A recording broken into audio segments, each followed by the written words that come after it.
Bienvenue à La Plume et l'Épée, le balado qui vous fait découvrir la littérature québécoise fantasy et historique.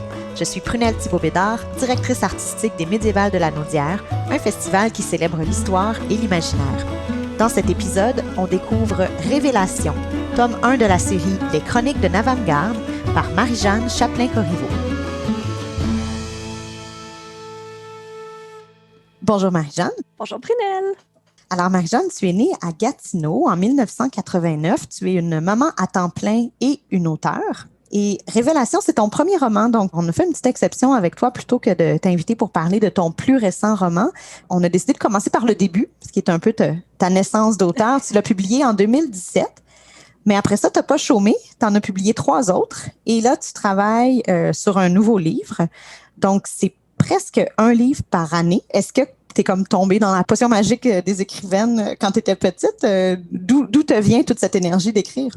En fait, c'est que Révélation est mon premier roman publié de manière indépendante, mais avant ça, j'avais déjà publié La Guerre des Tinoués, tome 1, avec une maison d'édition agréée.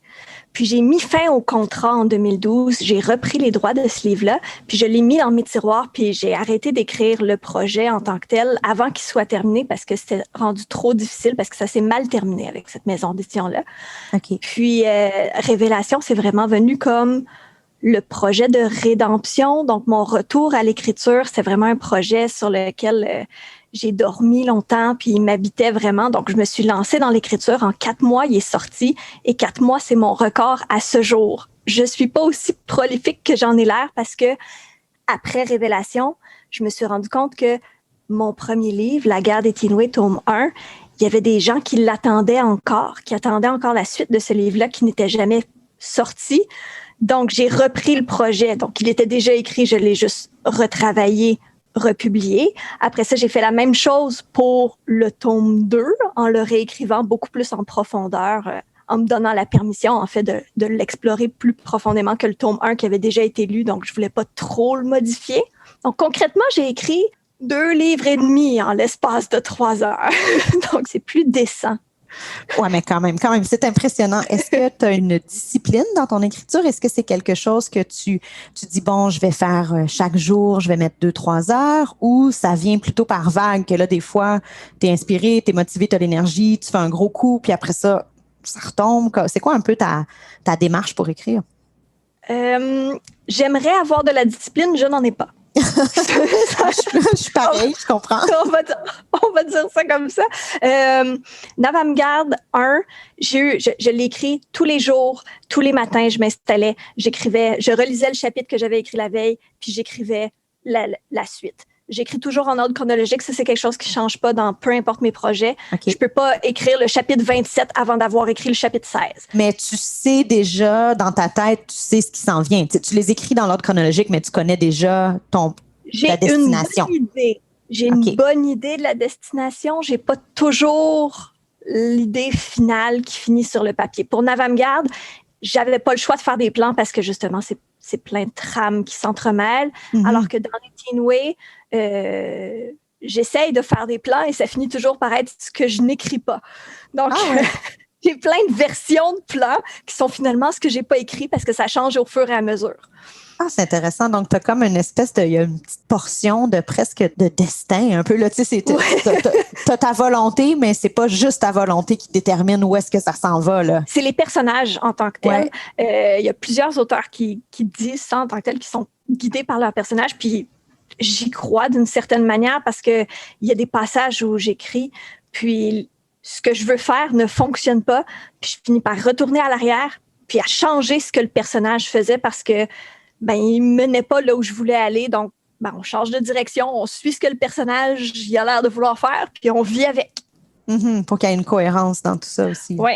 Tu as un baccalauréat en théâtre. Quand tu as fait ton bac, est-ce que tu savais déjà que tu voulais te diriger vers l'écriture, être auteur, ou est-ce que c'est quelque chose qui s'est développé plus tard? Non, j'ai toujours su que je voulais écrire. Puis la raison pour laquelle je ne suis pas allée en littérature, c'est que je ne voulais pas qu'on m'apprenne à écrire. Okay. J'ai toujours voulu explorer moi-même l'écriture, donc le faire à ma manière. Apprendre sur le tas, c'est quelque chose dans lequel je suis bien. Ça s'applique autant à l'écriture qu'à l'édition indépendante. J'apprends de mes erreurs, puis j'aime ça grandir. Et je n'aime pas quand on me dit « ce que tu fais en ce moment ne fonctionne pas, tu devrais le faire de telle manière ». Je préfère le comprendre moi-même, quitte à vivre un échec, plutôt que de me le faire dire. Donc, je vais aller chercher des références, des ressources, je vais aller apprendre par moi-même, je vais consulter des cours en ligne, mais sans jamais me mettre la pression de faire, OK, ben je vais appliquer les exercices, je vais faire exactement ce qu'ils me disent. C'est, OK, ben cette personne-là fonctionne de telle manière, cette personne-là, c'est ce qu'elle fait. Moi, est-ce que ça me correspond? Oui, non. Comment je peux l'adapter à moi? C'est comme ça que j'ai vraiment développé mon écriture. Puis le théâtre, ça a toujours été ma deuxième option, mon option de, j'aimerais ça enseigner le théâtre aux jeunes du secondaire, monter des pièces de théâtre et tout ça. C'est ce qui m'attirait dans le théâtre. Puis c'est ultimement pour ça que j'ai fait mon bac là-dedans. Puis j'imagine que ça doit quand même t'aider d'une façon peut-être moins directe, là, mais t'aider quand même dans l'écriture. Il y a des liens entre le théâtre et la littérature, non? Oui et non, parce que le bac que moi j'ai fait, c'était un bac à l'Université d'Ottawa. Donc, c'est pas un bac spécialisé dans le jeu ou dans l'écriture, c'était un bac théâtre. Okay. Donc, on a fait autant de la théorie que du jeu, que de la voix, que de la mise en scène, que des costumes. Donc, je peux tirer des liens quand j'écris, mais c'est vraiment pas, c'est pas quelque chose qui est vraiment dans mes pensées quand je fais, OK, mais là, ça ajouterait à la scène. Non. Ce qui ajoute à la scène, c'est si moi, je suis dedans pour l'écrire. Ouais. Mais j'écris tous mes dialogues à haute voix. Donc, peut-être que c'est le théâtre en moi qui me fait faire ça. Peut-être. OK, mais tu es vraiment plus dans une approche comme autodidacte, dans le fond, à l'écriture. Oui. Ouais. Oui. Est-ce que c'est une approche qui te définit dans d'autres aspects de ta vie, j'imagine? Tu dois avoir une personnalité fortement autodidacte ou c'est uniquement pour l'écriture? Non, c'est vraiment par rapport à l'écriture. En fait, c'est vraiment par rapport à mes passions. Quand c'est quelque chose qui m'intéresse vraiment, je vais aller chercher moi-même le nécessaire pour l'apprendre. Mais si c'est quelque chose où je ressens moins de connexion, ça me dérange pas que quelqu'un me le montre. C'est comme moins personnel pour toi à ce moment-là. Oui. J'ai pas de problème à ce qu'on m'enseigne, mais quand c'est quelque chose qui vraiment, moi, m'anime, je préfère l'apprendre puis l'expérimenter. Puis tu aimerais bien un jour vivre uniquement de l'écriture. Est-ce que c'est quelque chose qui est possible au Québec? On entend souvent parler que, tu sais, c'est dur être auteur. Il y a sur chaque livre vendu, il n'y a pas beaucoup de sous qui reviennent à l'auteur. Est-ce qu'il faut comme être super prolifique puis publier des tonnes de livres? Comment est-ce qu'on gagne sa vie comme auteur au Québec? C'est vraiment une grosse question. Moi, en tant qu'auteure indépendante, il faudrait un miracle pour que je gagne ma vie à partir de ça. Je le fais pas pour gagner ma vie. Oui, c'est sûr que c'est un rêve, mais concrètement, d'y arriver, c'est pas quelque chose à laquelle je travaille activement. Je veux écrire, je veux me faire lire, puis c'est ça qui me pousse à avancer. Le milieu du livre est difficile, qu'on soit indépendant ou qu'on soit agréé ou qu'on soit auto-édité. Puis chaque vente est une petite victoire, puis je veux me concentrer sur ça plus que sur le fait de, il faut que je regarde le portefeuille, il faut que je réussisse à vendre tant pour réussir à gagner quelque chose. Pour l'instant, je suis dans le rouge, puis j'assume. Du moins, j'essaye d'assumer. Des fois, c'est plus dur. C'est stressant, des fois, j'imagine. Là, tu as mentionné plusieurs choses. Tu as parlé d'auteur indépendante, tu l'as mentionné à quelques reprises. Tu as parlé de auteur agréé, puis tu as parlé de auteur auto-édité, c'est ça? Peux-tu nous dire un peu c'est quoi la différence? Puis toi, t'es indépendante, puis pourquoi? OK. Auteur agréé, c'est un auteur qui est publié dans une maison d'édition agréée, donc une maison d'édition officielle. Il signe un contrat et c'est l'éditeur qui prend en charge tout le risque et tous les frais associés à la publication. L'auteur reçoit alors entre 10 à 12% du prix du livre vendu. Donc, sur 30 $, l'auteur reçoit normalement environ 3 $ par livre. OK. Mais l'auteur n'a pas à faire plein de... Il n'a pas à dépenser quoi que ce soit. OK. C'est toute la maison d'édition qui s'occupe de la vente. Oui. Oui. Complètement. De la vente, de la publication, des frais d'impression, des frais de correction. L'auteur ne doit rien assumer dans ce milieu-là. S'il y a une maison d'édition agréée qui vous demande de l'argent, ce n'est pas une maison d'édition c'est pas une maison d'édition à compte d'éditeur, c'est une maison d'édition à compte d'auteur. Et donc, là, c'est une partie des frais est dépensée par l'auteur, mais c'est la maison d'édition qui supervise le projet. Après ça, on passe dans la dernière catégorie, qui est la catégorie auto-édition / édition indépendante. Pourquoi édition indépendante? Moi, j'utilise ce terme pour me distinguer de l'auto-édition classique qui a normalement mauvaise réputation. En tant que tel, ce que ça fait, c'est l'auto-édition à la base. C'était les gens qui prenaient leur texte, le corrigeaient eux-mêmes, le montaient eux-mêmes et l'imprimaient eux-mêmes. Donc, auto-édition, tu te publies toi-même. C'est fait maison.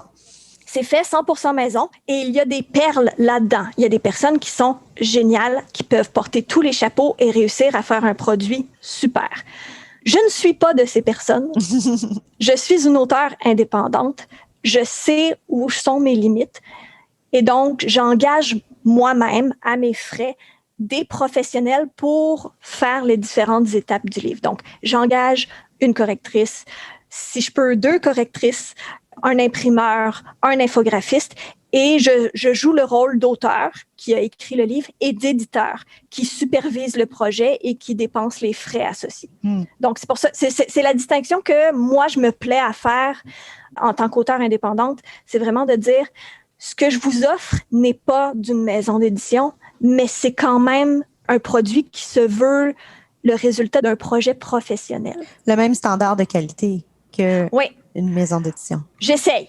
Oui. J'essaye. Comme je dis, j'apprends sur le tas. Donc, il y a des coquilles, puis je dois vivre avec. Puis, je peux pas me payer 2 ou 3 corrections, contrairement à des maisons d'édition bien établies. Donc, quand je le peux, je fais une mise à jour du document, puis c'est ce qu'on vit avec.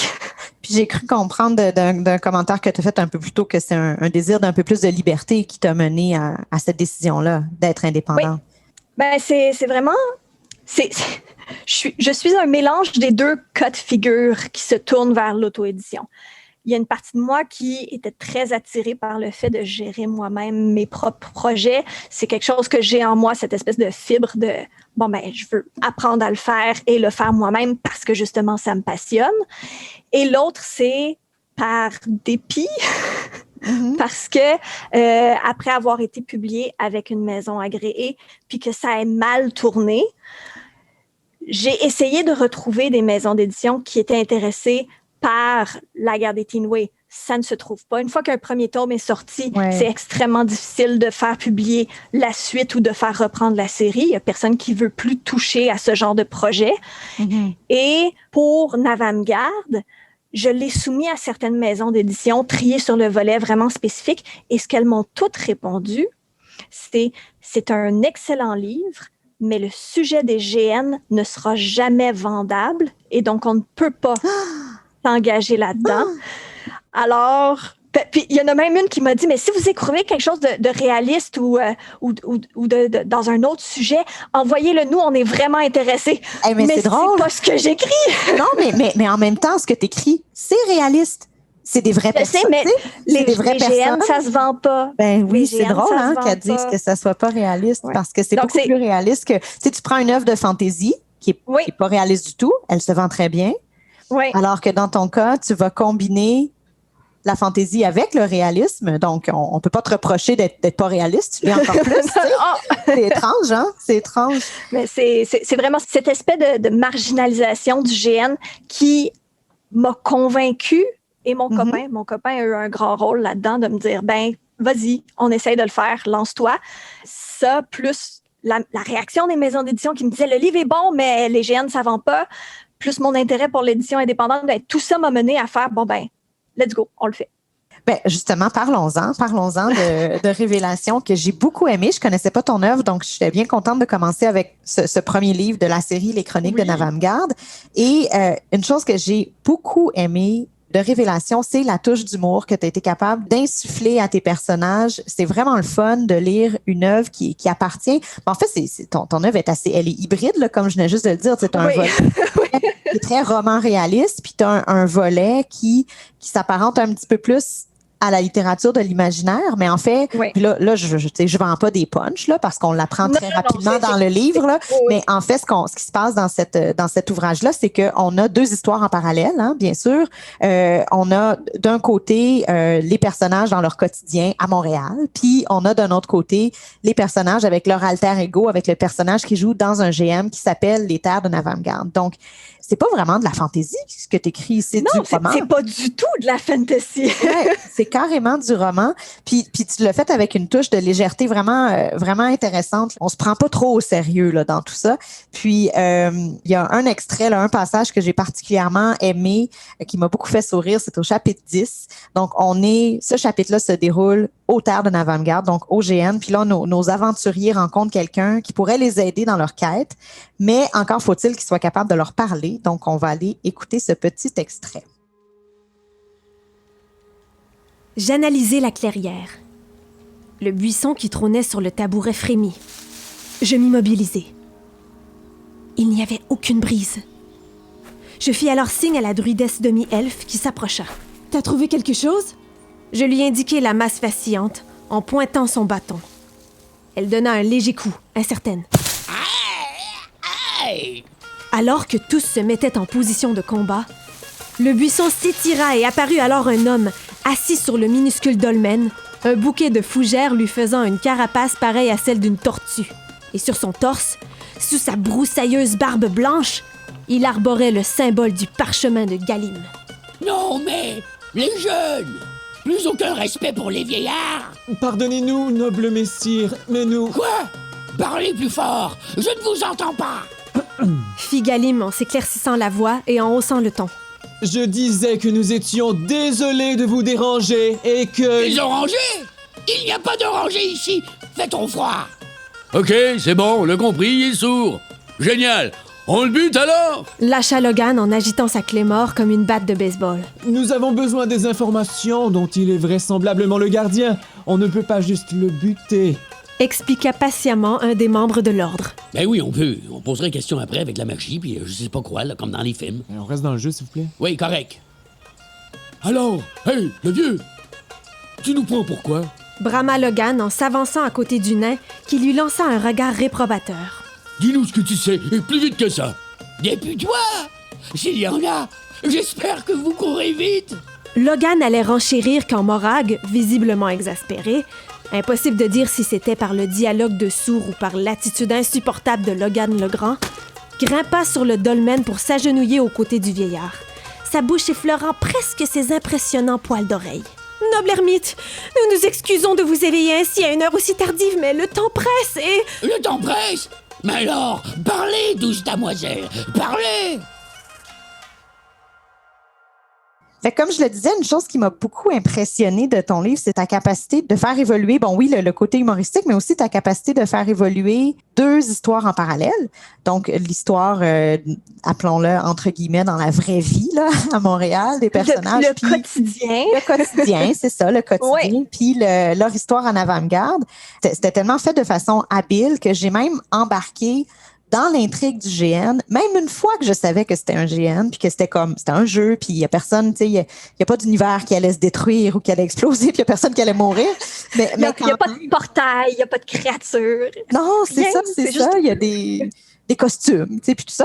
Mais j'avais comme vraiment envie de savoir ce qui allait se passer avec la voix sans nom, puis tout ça. D'ailleurs, j'ai bien hâte de lire le deuxième tome, là, maintenant que j'ai lu le premier. Oui. Puis je me demandais, le scénario que tu as créé pour les personnages du GN dans ton livre, qui est vraiment étoffé puis développé, est-ce que tu l'as créé de toutes pièces pour ce livre-là, ou est-ce que c'est un scénario que tu as déjà en partie joué dans un vrai GN? Tu sais, elle vient d'où l'histoire de Navamgarde? L'histoire de Navamgarde, pour la concevoir, j'ai fait beaucoup de recherches. Ultimement, ce que je voulais faire avec Révélation, c'était présenter le loisir du GN, des jeux de rôle grandeur nature, puis offrir un livre qui permettrait à n'importe qui s'intéresse au GN de lire le livre puis de faire « c'est ça le loisir ».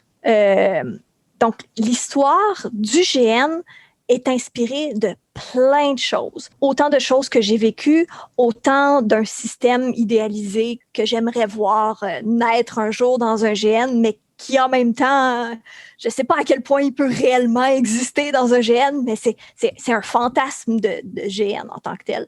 Puis la trame de l'histoire, il y a des éléments qui justement sont rêvés, sont mon GN idéal à moi en tant que GNiste. Puis mon conjoint a fait beaucoup de GN aussi et il y a beaucoup d'éléments de ce que lui a vécu, puis d'éléments de ce que d'autres personnes autour de moi, d'autres GNistes dans d'autres événements ont vécu aussi, qui ont influencé la trame de ce récit-là, les petits événements comme par exemple le parcours avec les clochettes. C'est quelque chose que mon conjoint a vécu dans un GN, que j'ai repris à ma sauce puis adapté pour montrer, hey, moi, en tant que tel, quand j'ai fait des GN, je n'ai jamais vu ça. Mais lui l'a vu, puis j'ai fait, ça sonne le fun. Ça sonne comme quelque chose qui, moi, m'intéresserait en tant que joueur. Donc, je l'ai mis dans le livre. Puis là, on parle du livre, nous deux, on le connaît, mais là, les gens qui nous écoutent le connaissent peut-être pas encore. Fait que dans le fond, si on résume un petit peu, là, ton objectif, puis je l'ai deviné parce qu'en le lisant, on le voit bien que ton objectif, c'est de présenter le GN au lecteur. Oui. Ça a vraiment bien marché avec moi parce que, comme je te disais, moi, je connais ça, le GN, mais personnellement, j'en ai jamais joué. J'ai été, malgré tout, très captivée par ce que tu écrivais, puis ça l'a vraiment piqué ma curiosité. Bon, non, c'est pas vrai. Ma curiosité était déjà piquée pour le GN, mais là, j'ai comme encore plus envie de l'essayer. Mais si on résume un petit peu, en fait, c'est qu'on a différentes personnes, donc on suit dans leur quotidien, qui jouent au GN après. Puis, corrige-moi si je me trompe, mais j'ai l'impression qu'un des grands thèmes de ton livre, c'est l'espèce d'acceptation pour ce nouveau loisir, pour ce nouveau passe-temps, parce que tu as quand même certains personnages qui, c'est leur première fois. Tu as plusieurs personnages, en fait. C'est leur première fois. Oui, en fait, c'est le thème de révélation. Le titre révélation a plein de double sens. Parce que ces révélations, tant dans la trame de Navamgarde, c'est le sujet de la grande quête qui s'étire à Navamgarde, mais aussi c'est la révélation de ce que sont les GN pour les personnages de Jen et de Chloé. En particulier, parce que ces deux filles-là n'ont jamais fait de GN. Et c'est la première fois qu'elles vont le découvrir et elles le découvrent de manière totalement différente au premier abord parce que elles arrivent là avec des backgrounds différents, elles viennent de différents milieux, elles ont différentes attentes par rapport au GN. Puis c'est ce que je voulais explorer concrètement, c'est de voir qu'est-ce que c'est le GN, qu'est-ce que ça peut apporter de faire du GN à certaines personnes, puis est-ce que c'est un loisir qui, toi, lecteur, peut te plaire ou pas. Ma correctrice, en lisant le livre, elle a dit « ça a l'air vraiment, vraiment intéressant comme loisir, mais je sais que moi, personnellement, je n'en ferai jamais parce que dès qu'il y a des costumes, sur moi ou sur d'autres, je suis mal à l'aise. Donc, elle, le principe d'incarner un personnage, elle n'est pas capable, mais au moins, quand elle a lu le livre, elle a compris pourquoi d'autres, ça pouvait les intéresser. Donc, ça, c'est vraiment un des thèmes de Navamgarde, c'est la révélation de qui sont les personnes qui font du GN et ultimement, c'est tout le monde peut en faire pour peu que ça les intéresse. C'est ça, c'est très diversifié. Puis d'ailleurs, tu en parles à quelques reprises on a des fois une image un peu stéréotypée du joueur de GN, disons, cliché, mais on le voit dans tes personnages, puis on le voit dans les autres gens qui vont rencontrer au GN, que dans le fond, c'est super varié. Tu parlais de Jen et Chloé tout à l'heure.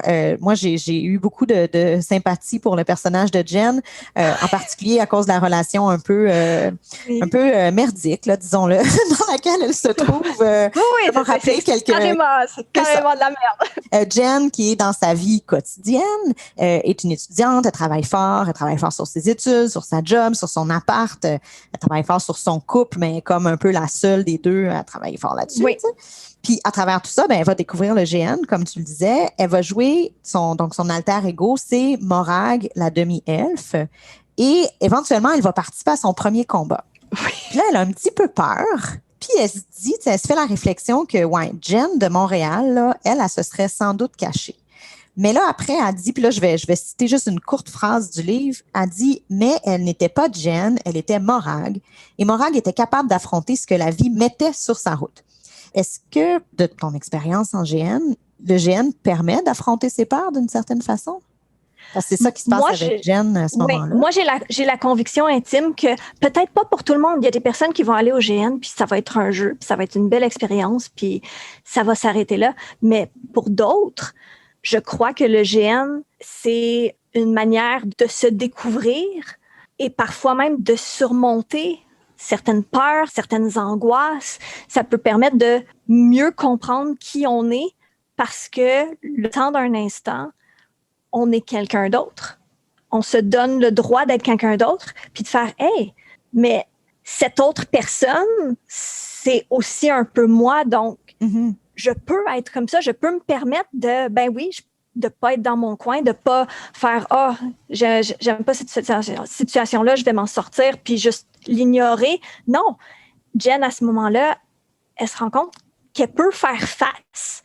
Puis, même si par la suite, quelqu'un réussit à faire face dans un GN puis que ça n'a pas d'influence sur sa vie, il y a quand même eu ce moment-là. Puis, même s'il ne s'en rend pas compte, ça peut l'avoir changé. Puis je crois à ces moments-là dans le GN.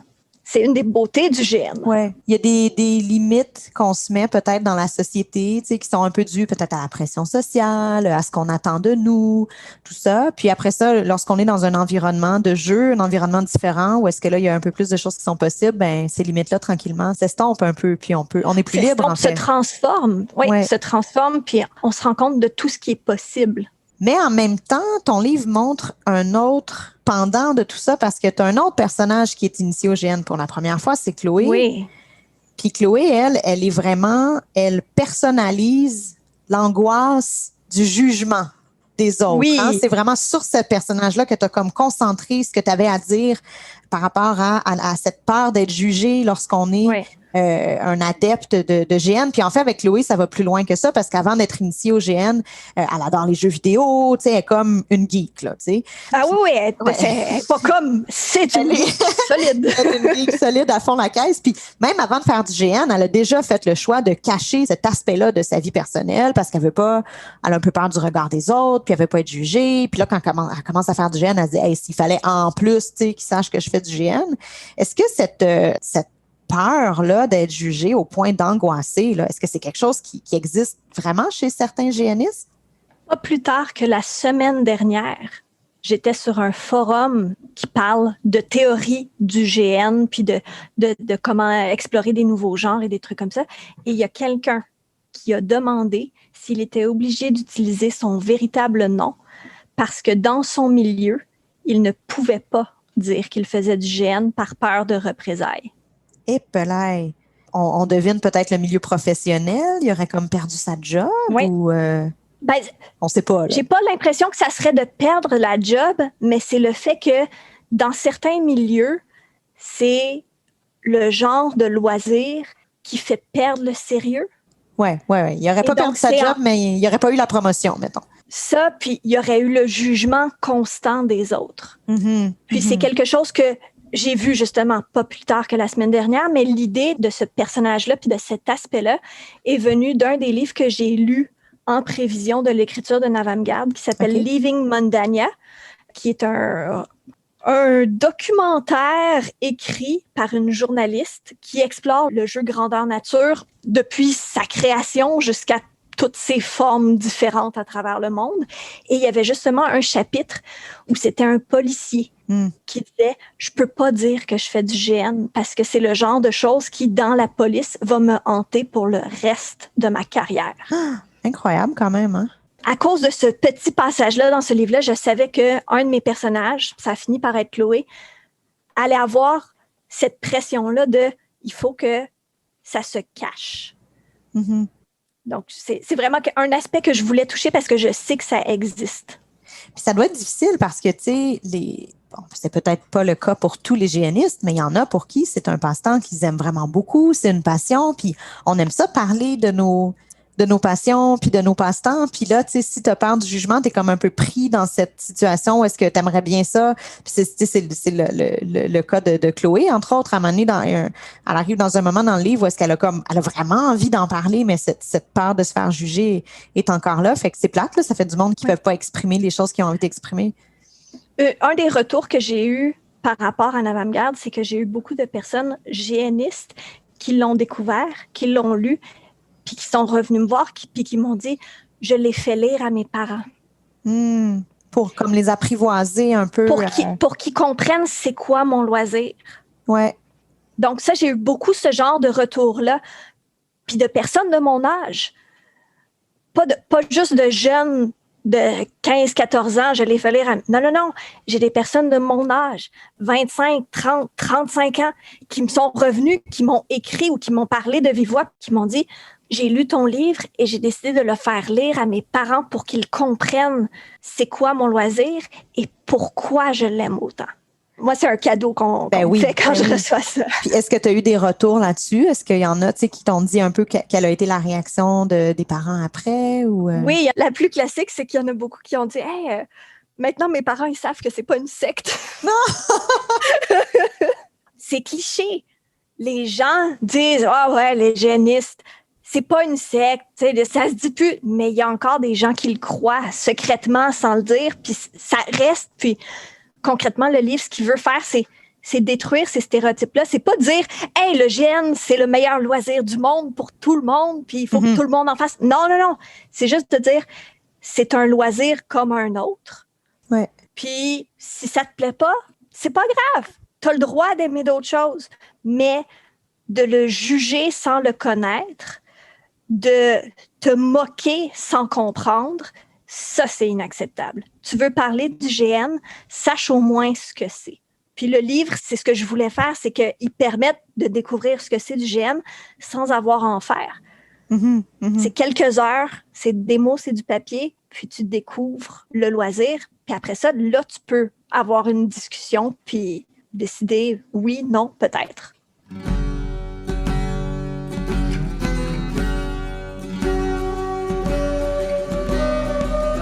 Le garou leva sa patte griffue, prête à frapper Morag. Médéric et un autre guerrier jaillirent des ombres et attaquèrent la bête.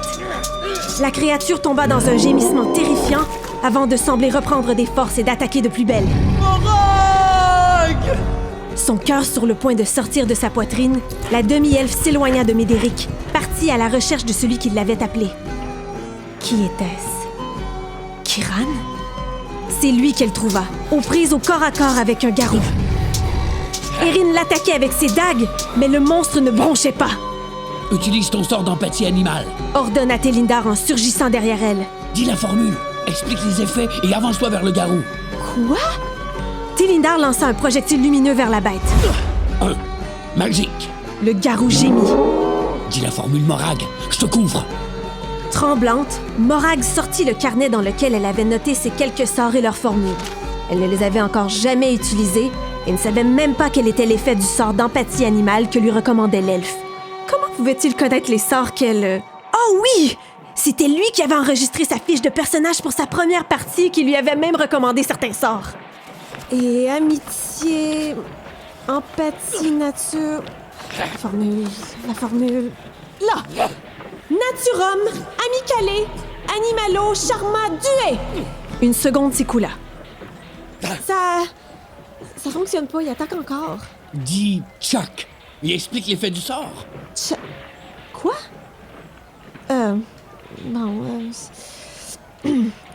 Chuck! Tous les joueurs ayant entendu le cri s'immobilisèrent, l'oreille tendue. Le garou se tourna vers Morag. Empathie animale. Tu veux pas me faire de mal, tu obéis à mes ordres et t'es prêt à me défendre si je suis en danger. Durée? 10 minutes. Et résistance au charme, c'est ça? Des Chuck. Avance vers eux maintenant.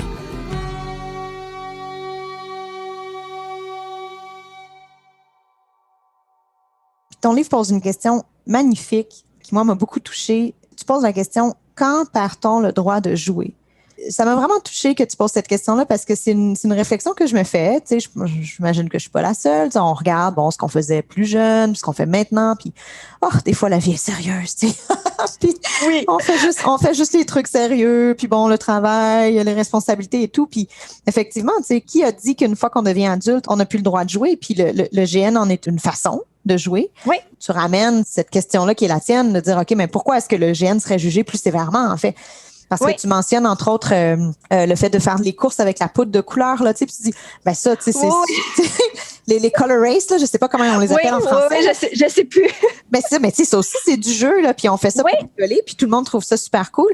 Puis moi, c'est drôle, je pensais au Escape Room, les jeux d'évasion qui sont comme super populaires ces temps-ci, puis je m'excuse, mais un jeu d'évasion, là, c'est du jeu de rôle. Hein? On viendra pas me dire Oui. le contraire, là. Hein? On n'est pas Tu costumé. te mets dans la situation parce que les gens ils ont cette image du jeu de rôle, c'est les personnes avec des costumes cheap qui se lancent des sacs de riz en criant boule de feu 24 dégâts, alors que c'est beaucoup plus que ça. Puis au moment où le livre est sorti en 2017, on commençait à retomber dans un univers où le jeu de société prend beaucoup de place. Ouais. Et les années ont passé de plus en plus, le jeu de société, et avec les escape rooms et tout ça maintenant, on redécouvre le jeu pour adultes de plus en plus. C'est un sujet qui est de plus en plus normal. Il y a eu les jeux vidéo juste avant où ça a été normalisé. Ouais. Puis là, c'est les jeux de société. Puis les GN, c'est juste le cousin méconnu. C'est comme la prochaine étape, là. Mais moi, je serais pas surprise que ça devienne comme super branché, peut-être dans les prochaines années. Aux grandes dames de certains. Est-ce que tu aimerais ça écrire des scénarios de GN? Tu l'as comme un peu fait pour Révélation, mais comme dans le cadre d'un GN.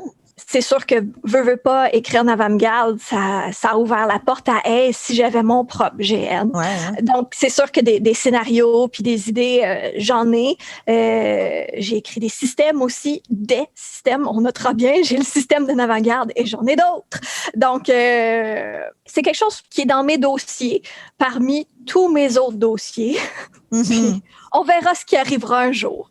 Ben, des projets. Puis tu disais tantôt, quand je t'ai posé la question là, par rapport à comment tu avais écrit le scénario de Navamgarde pour Révélation, tu me disais, entre autres, que c'est un espèce de système idéalisé de GN. Avec Navamgarde, tu as proposé ce qui, selon toi, serait une amélioration par rapport au GN moyen? Non, pas tant une amélioration, juste c'est ma vision de ce que serait le GN idéal. Donc, pour moi, un GN, c'est tout le monde a sa place, tout le monde est impliqué dans l'histoire. Puis c'est de là qu'est partie l'idée des voix. Donc, dans le GN de Navamgarde, il y a des groupes préétablis. Puis, en tant que personne qui arrive à Navamgarde, tu finis par te greffer à une voix. Puis, c'est un des moteurs de l'action. Ça existe. Il y en a plein des GN qui font ce genre de situation-là avec, à travers les races ou à travers les peuples ou à travers les lieux d'origine. Puis c'est ma version idéalisée de la chose où c'est optimisé. Donc, le joueur arrive puis il va se faire embarquer dans une voie contre son gré ou pas. Et ben, cette voie-là va être le moteur de son action. Puis c'est quelque chose que moi, en tant que joueuse, je suis pas allée dans un GN où ça existait. Et donc, je l'ai rêvé dans Navamgarde. Une espèce de structure qui fait en sorte qu'on est un peu naturellement absorbé par le jeu, puis impliqué, puis on reste pas en mode spectateur figurant sur le côté. Là. Remarque que moi, je pense que la première fois, si j'allais à un GN, j'aimerais ça être juste une spectatrice figurante, juste pour voir comment ça marche. Oui, il y en a qui commencent comme ça aussi. J'ai longtemps été dans une équipe logistique pour un GN, puis on recevait régulièrement des demandes de hey, mon enfant vient, est-ce que moi je peux juste mettre un costume puis regarder, genre je veux pas de personnage, je vais tomber si on me tape, puis je veux juste voir comment ça se passe. Puis il y en a qui revenaient après ça puis qui avaient justement des fiches puis qui développaient des concepts. Ouais, il y avait juste besoin de s'apprivoiser un petit peu avec tout ça. Oui, de faire est-ce que je suis à ma place ou est-ce que ça a l'air aussi fou que ce l'est dans ma tête? Et c'est rarement aussi fou que ce l'est dans leur tête. Parfois, c'est moins amusant que ce qu'ils espéraient, mais c'est rarement aussi fou que ce que c'est dans leur tête. Ils arrivent à s'identifier quand même avec tout ça.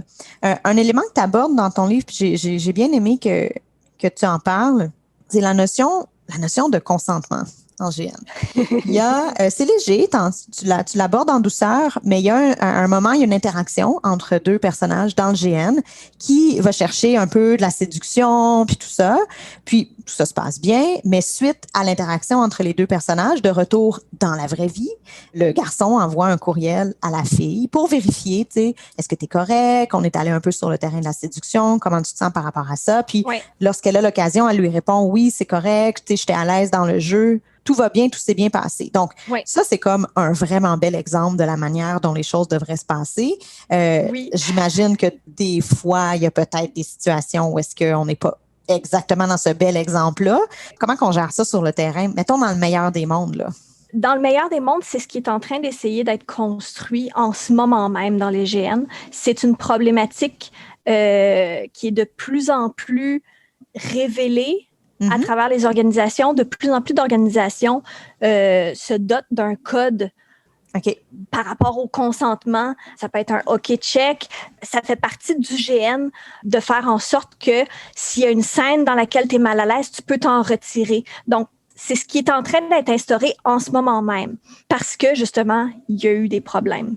Veux pas, on se le cachera pas. Il y a eu des situations problématiques en GN. Il y en a probablement encore. Il y a des mouvements, ça suit le moi aussi et compagnie. De plus en plus, on a conscience que le GN, c'est un loisir très immersif. Et qui dit immersion dit que ça peut déteindre. C'est ce qu'on appelle le bleed. Donc, ce que ton personnage vit t'affecte toi ou ce que toi, tu vis hors du jeu affecte ta manière de jouer ton personnage. Et de plus en plus, les différentes organisations, elles se rendent compte qu'il faut qu'elles intègrent des codes puis des barèmes pour dire, s'il y a une situation qui est problématique, tu peux la dénoncer, on va t'écouter, on va te croire.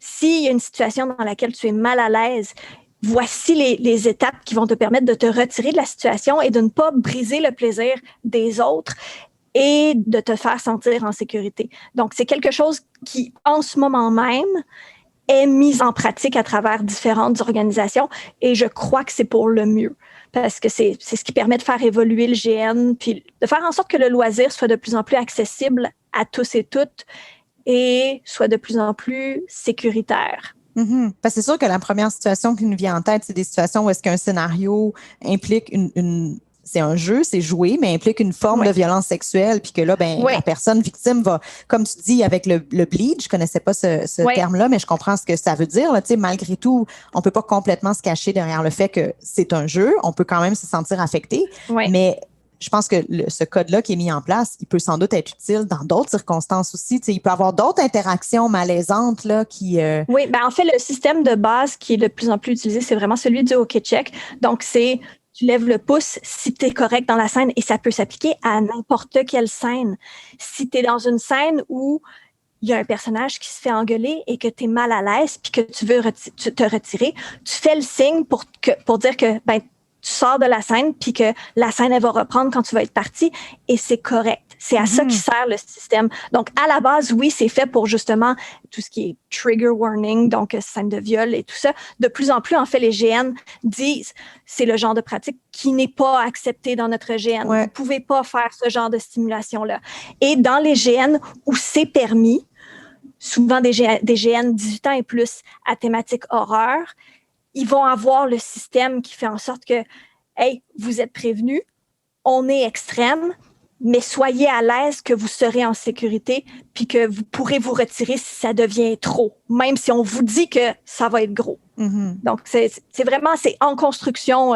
Ça doit faire 1 ou 2 ans que c'est vraiment en train d'exploser ce phénomène-là à travers les GN au Québec spécifiquement, là, à travers le monde aussi, mais au Québec, ça fait 1 ou 2 ans que de plus en plus, il y a des sensibilités par rapport à ces problématiques-là. Ça ne peut qu'être positif puis rendre le jeu encore plus inclusif, en fait, tu sais. Oui, c'est vraiment, c'est l'objectif, c'est de voir, on avait une base qui était majoritairement masculine, blanche. De plus en plus, on a des personnes d'autres ethnies, d'autres couleurs, d'autres backgrounds. On a de plus en plus de filles. On a des jeux où il y a des enfants. Il y a plein de jeux. Il faut que tout le monde se sente à l'aise puis que tout le monde puisse justement profiter du jeu parce que ultimement, c'est ça le but du GN, c'est que ce soit un jeu et donc, il faut qu'il y ait du plaisir. En tout cas, moi, je vais être honnête avec toi, je te l'ai déjà dit, mais j'ai jamais joué. Je suis jamais allée dans un GN, mais c'est pas faute d'intérêt, là. Ça m'intéresse, mais bon, c'est sur ma liste. Je me dis, peut-être un jour, je vais essayer. Mais là, depuis que j'ai lu ton livre, on dirait que ça a monté des étages dans ma liste. Puis là, ça me tente encore plus de l'essayer. Puis bon, tu m'as dit que c'était un des objectifs que tu avais en l'écrivant. Donc, ça a bien fonctionné pour moi. Puis je te souhaite et je souhaite à tout le monde qu'avec ce retour des jeux, tu sais, ce retour en popularité des jeux, que le GN soit un peu... la prochaine étape, en fait, là, tu sais, qu'il soit un peu plus démocratisé, puis que, comme tu dis, si c'est de plus en plus diversifié, tu sais, le cliché, le stéréotype du joueur de GN va tranquillement s'estomper, puis on va voir que c'est pour tout le monde, donc... Puis il va y avoir d'autres types de GN, parce qu'à la base, Avant-Garde, j'avais pas le choix. Le type de GN de base, le plus populaire, c'est le médiéval fantastique. Ouais. Donc, c'est ce que j'ai représenté dans Avant-Garde, mais il y a plein d'autres type de GN. Récemment, il y a un studio qui a fait des activités où c'est des jeunes au secondaire pendant leur bal de graduation. C'est ça le GN. C'est un GN d'une soirée. Puis vous avez vos personnages. Puis c'est du GN. Donc, c'est vraiment juste le jeu. On veut jouer, peu importe si c'est dans un univers médiéval fantastique, si c'est dans du post-apo, si c'est avec des armes en mousse ou des fusilières comprimées ou des jeux de cartes, parce que ça se joue comme ça aussi dans certains jeux, des jeux de cartes pour faire les actions. Il y en a pour tous les goûts. Puis il ne faut pas s'arrêter à « c'est du GN, c'est des personnes louches avec des armes, puis je veux pas ». Non, c'est beaucoup plus que ça. Bon, on va se le souhaiter, Marie-Jeanne, du jeu pour tout le monde, du jeu pour les grands, du jeu pour les petits. Puis merci beaucoup de contribuer avec Révélation à cette ouverture d'esprit par rapport au jeu pour les adultes, qui est vraiment important. Puis merci beaucoup, beaucoup d'avoir été avec nous aujourd'hui pour cette super belle conversation. Ça m'a fait beaucoup plaisir. Bye bye. Au revoir. L'univers de nos auteurs et autrices vous fascine? Venez vous y plonger lors des Médiévales de la Naudière, un festival pour toute la famille sur le thème de l'histoire, du terroir et de l'imaginaire, chaque année en juillet. Pour plus de détails, visitez le www.médiévallanaudière.com.